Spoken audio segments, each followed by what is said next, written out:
Okay. Okay. Action. Okay, hey everyone, it's Manga Matt, and now I am doing my once-a-year mega update on just to show the entire collection off, which is what most of you wait for at every March. And this time I have opted for a person to hold the camera to speed things along. So I thought I'd just start off showing most of what I got. The new series I at least got since last year. Let's see. First of all, the entire series of Monster, which I actually just finished reading. It was absolutely astounding, and I especially love how it's got like this sort of embroidery on the letterings for it, which is a nice little extra touch. Then number 3 was a big deal, wasn't it? Number 3? No, actually, number 8. No, actually, it was really expensive on Amazon, but then I think they started reprinting it again, so nobody cares. Oh. And then Ayako, this wondrous Tezuka release, which really wasn't as good as like Apollo's Song or Phoenix or Adolf, but it was still fun at least. And also, you got a little blurb in the back about the translator, which you hardly ever get any notice of the translator. Then, finally got all 7 volumes of The Skull Man, which, if you were ever a fan of Kamen Rider and really dark and gritty superhero stories, you should get Skull Man when you can. Then, let's see. Oh, the Hino Horror series, Red Snake, Bug Boy, and the 5th one, Living Corpse, which I loved all 3 of these. They're like Goosebumps, except it's like EC horror comic. It's so gory and over the top, especially Red Snake. If you only have to get one, just get Red Snake. Did any of them end with, oh no, it was Hitler? No, they're not sci-fi, they're horror. And also, no. Although Panorama from Hell does go into extensive talk about the A-bomb. Sorry. Then 7 Billion Needles, volumes 1 and 2, which is actually based on an American sci-fi novel, Needle, by Clements, and it's kind of like Parasite, except it's more kind of ephemeral, where there's like this being of pure good and this being of pure evil, and they fight it out on Earth, because one wants to destroy all of existence. Then Domu, A Child's Dream, which I got this on eBay, and I think they reprinted the series into just one volume instead of this, but I wouldn't try finding it in the 1 volume, because you might just get like this, because it's the same cover. No, you might just get the 3rd one because it's like the same cover, but really fun for a Otomo story, and there is psychic battling, so it's like Akira, but it's not Akira. It's very different. Why is it trade size? Because this was released in the 90s, and people didn't know. Well, I mean, it's like Dark Knight Strikes Again. It's like book 1, book 2. And then, just finished Panorama from Hell. And for everyone in comics that always complains about manga being, done backwards like this, no, you don't have any room to complain now. This is, by all legitimacy, printed backwards, because you have the cover here, but it begins in the back. Literally in the back. So, thank you, Beth Scott and Doug Erb, because you get the credit on cover design for this.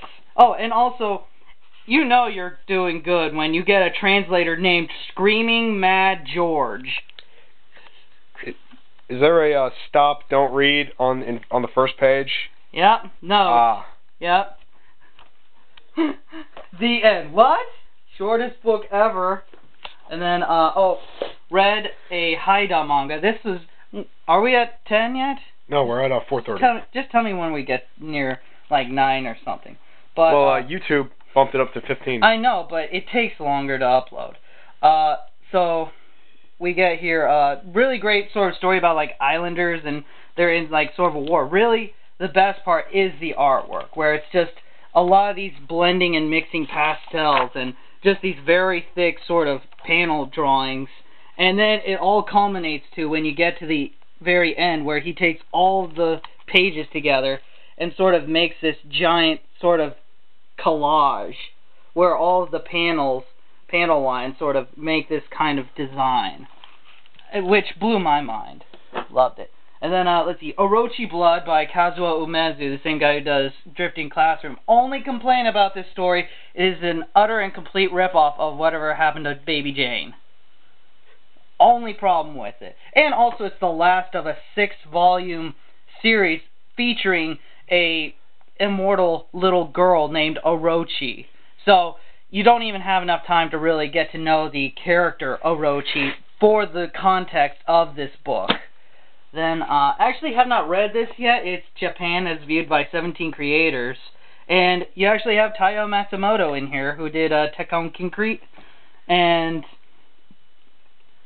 I've been excited to try and read through this, mostly because it's kind of an interesting idea of getting a bunch of French and European cartoonists, take them down to Japan, and then they draw a little story about their experience there, and then just throw in a couple of extra Japanese artists. Where's the one guy who visits a bathhouse? Then Not for kids. And then Pet Shop of Horrors, which this is like one of those few series that like I really wanted to get because I don't have enough horror. I still don't have enough horror. I don't think I'll ever have enough horror. I think I'm just always going to be trying to look for more horror stuff. It's basically kind of like Twilight Zone, where like these people come into the pet shop and they get like some sort of pet animal creature, and then they take it home, and then they get their comeuppance in the end. Like, I don't know, maybe they buy a parrot and then they go and murder a guy, and then the parrot like fingers them out because it keeps shouting their name or something like that. Guilty. Then well, actually, just to be clear, absolutely no tie to the Rick Moranis film, right? That's Little Shop of Horrors. Oh. Not. I thought it was Little Pet Shop of Horrors. It sold plants. That's why there was a man-eating plant in the movie. All right. There were no pets in Little Shop of Horrors. Oh God, this. And well, actually, I was trying to buy Mermaid Saga Volume 2, but what I got in the mail was Midori Days Volume 3, which, if you don't know, it's about a man, and he wakes up one day, and he finds out that there's a little girl that has replaced his right hand. Well, it actually is like the waistline of the little girl stops at his wrist, and she goes up from there. And of course, she's always wearing a dress, like a skirt, so you never actually see where it cuts off at entirely. But it's explained that like all of her bodily functions are facilitated through him and stuff. But like Midgie from Parasite. Except that she's not involved in an ongoing war against invading alien creatures from another planet. And then Moto Hagio's Drunken Dream, which is a lot more interesting than my Drunken Dreams, and utterly gorgeous art. Especially again the story about the twins, the conjoined twins, which you can see right here. Which, basically it's the one ugly twin, and then the one good-looking pretty twin, but the pretty twin physically cannot help herself with anything, and it's the ugly twin that actually has to, like, carry her downstairs and, you know, comb her hair and everything, and she's actually, you know, mentally retarded and stuff, so it's... Oh my God! It's Hitler! That's not Hitler. She's got a little mustache. What? That's her nose. We're at 9 minutes. Okay, well, we'll pick it up in the next part. So.